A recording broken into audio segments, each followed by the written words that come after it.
ফ্যাসিবাদ থেকে মৌলবাদ আরো বেশি ভয়ঙ্কর।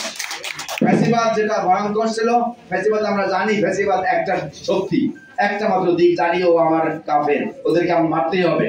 কিন্তু মৌলবাদ যখন হয় মুখে মিষ্টি অন্তরে বিষ, এটা দুমুখ কথা।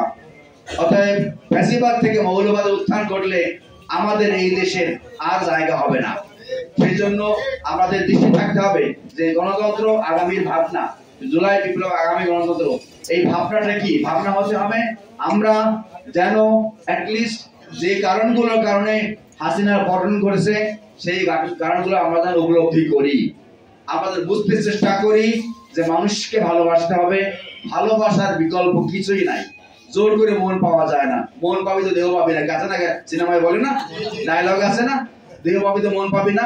আসলে মনটা পেতে হবে, মনটা পেলে দেহ পাওয়া যাবে। আমার জনগণকে কাছে পেতে হলে, ভালোবাসা পেতে হলে অন্তরে ঢুকতে হবে। অন্তরে ঢোকার বিকল্প কিছু নাই। ইদানিংকালে দেখা যায় সেটা কিন্তু অন্তরে ঢোকার পলিসি না। আমি যদি নিজের দলের কথাই বলি হয়তো আমাকে কিছুদিন পরে আমাকে মানুষ ভালো বলবে না, কিন্তু আমি বলতে চাই, এখনো বলতে চাই, আবার তোরা মানুষ হ। আমি বলতে চাই এই মৌলবাদ আমাদের জন্য অত্যন্ত ক্ষতিকর হবে। মৌলবাদের হাত ছানি আমরা শুনতে পাচ্ছি, সেই দিকে লক্ষ্য রাখুন। আগামী ফেব্রুয়ারি মাসে 12 তারিখে নির্বাচন করতে পারে বলে আমরা মনে করি। আমরা জানতে চাই, বলতে চাই, ভাবতে চাই, বিশ্বাস করতে চাই বাংলাদেশে ফেব্রুয়ারি মাসে নির্বাচন হবে। কিন্তু সেই নির্বাচনটাকে বানচাল করার জন্য, সেই নির্বাচনকে অন্যদিকে ধাবিত করার জন্য একটা শক্তি কিন্তু উঠে পড়ে লেগেছে। পিআর বলছে, পিআর মানে কি? ভাগ বাটার, এই তো পিআর নাকি পেয়ার? পেয়ার মানে ভালোবাসা। আসেন ভালোবাসা, আসেন না, জনগণের কাছ থেকে পেয়ার নেন না, আমার কাছে চান কেন? জনগণ বলে দেবে আপনি কার কাছে কেমন পেয়ার পাবেন।